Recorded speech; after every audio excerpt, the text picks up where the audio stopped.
What's going on, guys? It's Danny with Gear Candy, and today we've got the Google Pixel XL review. I've had some good few weeks spent with the phone, and I think I'm ready to share my thoughts on it. So let's go ahead and jump right into it.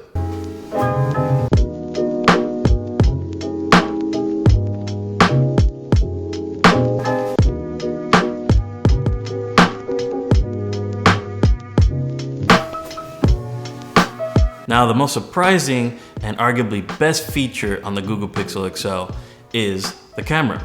Now, the reason why I say it that way is traditionally old Nexus phones, which was, the line before the Google Pixel, the camera was always lackluster. There was always something missing there. The rest of the phone would be great, nice big screen, specs would be great, performance is awesome, but the camera was always lacking. So the specs for the camera are as follows.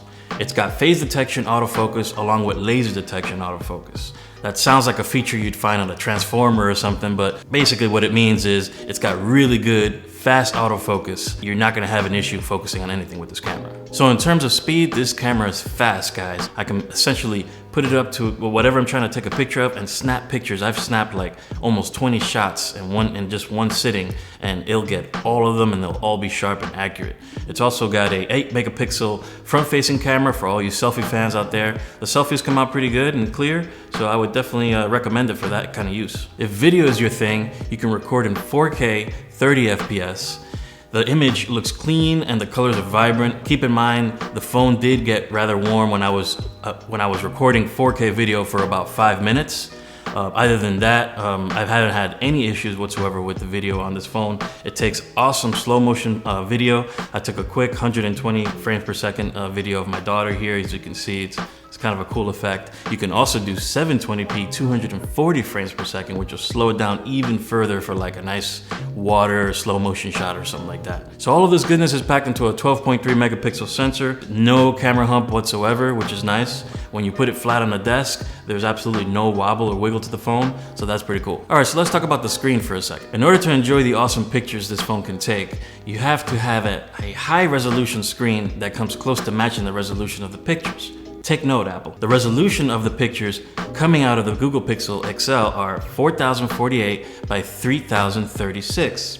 The resolution of the screen is 2560 by 1440. The closer the resolution of the screen is to the resolution of a photo, the sharper the image will look. So the reason I say this is because there are a bunch of phones currently on the market that provide you with a high resolution camera but a low resolution screen. Basically, you're taking these awesome pictures on these phones, and if you can't see them on the screen in their full potential, then what's the point? Moving on. This phone is by far the best built Google phone that Google has released so far. It has a seamless aluminum glass body and sporting Gorilla Glass floor to protect that beautiful screen. In the hand, the phone feels of high quality, and I still haven't noticed any screen scratches whatsoever in the front of the screen. And also the metal is also still in perfect condition, so that's a huge win. Okay, so the colors offered on the Google Pixel and the Google Pixel XL are as follows. Now, try to stay with me. I'm not sure what Google was smoking when they came up with these names,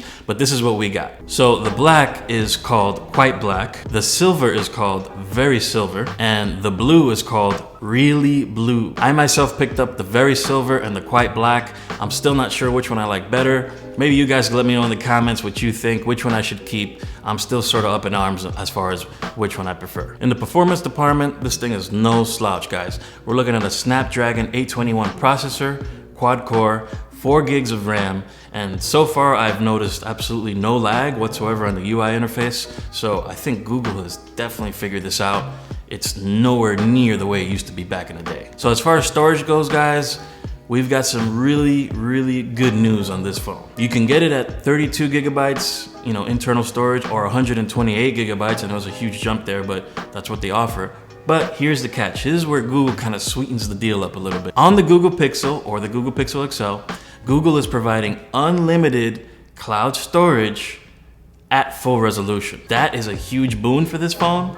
I would say go with a 32 gig and just delete the photos off of the phone when it's getting full, because you've got unlimited storage in the cloud and you can pretty much reach those photos from any desktop, any tablet.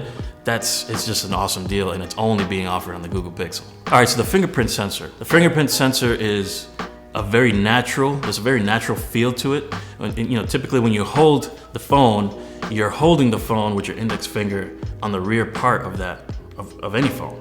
So it's a very natural feel, very natural movement to get your finger in the back of the phone and just, you know, put your index finger right in the middle. All right, let's talk about battery life. Battery life on a phone like this is extremely important. Why? Because that awesome screen, all the awesome features, you're gonna wanna use this phone. You're gonna be using this phone a lot, in fact. We're looking at a 3,450 milliamp battery. That is a huge battery, guys.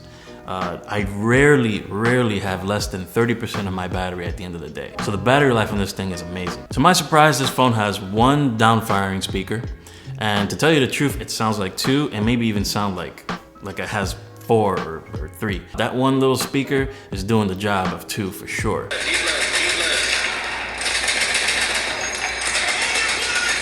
So the Google Pixel XL is the first phone on the market to come out with Android 7.1. So this brings us to an interesting topic. Software updates. Software updates has been an issue that's plagued pretty much every vendor out there that has an Android phone. Reason being, Google releases an update, Samsung picks that update, I'm using Samsung for comparison. Samsung picks up that update at maybe 6 months down the line. Why this is the case, I have no idea. It's something that's always been a problem. In some cases, I'll buy a phone, it'll never see the update that Google has released. Like at all. Whatever version of Android came on that phone is the version of Android that dies on that phone. Or if you're lucky, maybe you'll get one dot release higher than the version that it came with. There's no worries with any phone that Google has released, including the Google Pixel. Alongside that, let's talk about some of my favorite features of Android 7.1. First one's gonna be the Google Assistant. This is a very cool, kind of easy feature to use. It's not a gimmick whatsoever. I kind of thought it was, but it's not. You say, okay, Google, and then you follow it up with some sort of statement, you know, setting a reminder or a meeting or something like that. Okay, Google, open YouTube.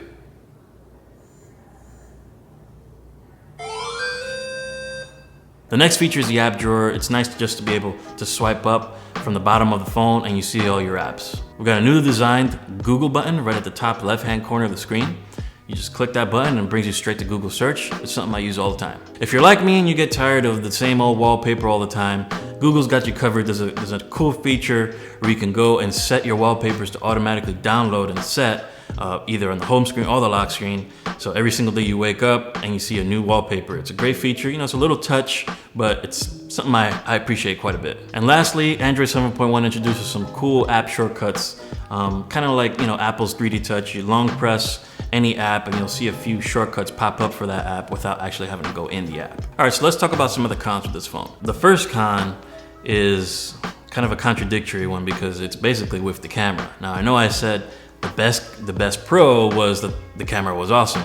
Now, before you go nuts, I'm only talking about the low light performance. So, and it's also a bit of a tricky one because I have been able to get good low light shots with this phone, but on average, I haven't been able to get good low light shots. So perhaps one of the drawbacks of this phone is it doesn't have waterproof. It's IP53 rated, which means it can survive, you know, water spraying on it or, you know, droplets of rain, and it's got dust resistance. The overall hardware design on this phone is just too reminiscent of an iPhone, to be honest. When you look at it from afar, it looks just like an iPhone. You wouldn't know it until you flipped it over to the rear side where it's, you know, all aluminum and it's got this half glass back on it. I think they could have been a lot more original with this phone. The chin on it is way too big. There's no buttons down here, so why is it so big? This is not a cheap phone. And traditionally, the previous Google phones, the Nexus series, was always a deal. You were always getting a great deal for what you were buying. This is an $869 phone. When you spec up the Google Pixel XL with 128 gigabytes. $869 compared to the previous Nexus 6P, which I believe was like 500 bucks, maybe $550. Now, I'm not sure why Google did this, but you can only buy this phone directly from Verizon if you're not going directly to Google. Reason why I'm bringing this up as a con is, you know, it would have been nice, I'm on T-Mobile, it would have been nice to jump to this phone as opposed to shelling out the 869 bucks for it. I'm sure the people on AT&T feel the same way. Why they decided to only release it on Verizon, which is one of the most expensive networks to be on out here in the US, I don't think that was a really good judgment call on Google's part. I think they're missing out on a lot of business. And you know, unless you have the $869, you're kind of, you're pretty much stuck with only Verizon. And lastly, guys, this is more Android 7.1 related, but nonetheless, it's on the phone, so I've got to mention it. There's no unread badge numbers on this phone. Like when you look at your apps, you can't tell how many messages you haven't read. So if I look at my text app, I can't tell how many messages I have waiting for me.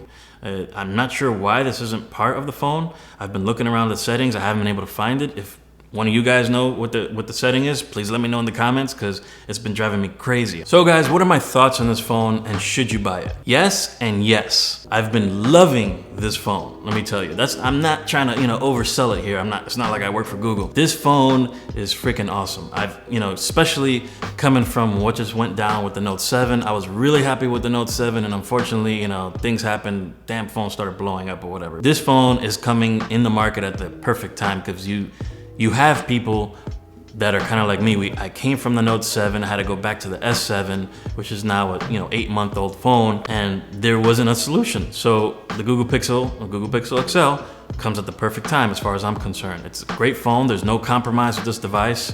Little things that might be annoying, but there's not a huge list of cons. I really had to dig deep to pull out the cons that I just mentioned to you guys. So I highly recommend the phone. The screen alone is just so awesome on this phone. I find myself using it as a tablet replacement because 4K video looks so good on this phone. So let me know what you guys think in the comments as far as what you think about the phone. Like I said, I'm really liking this phone. This is gonna be my daily driver for the next few months for sure. Let me know if you guys enjoyed the content. Don't forget to subscribe.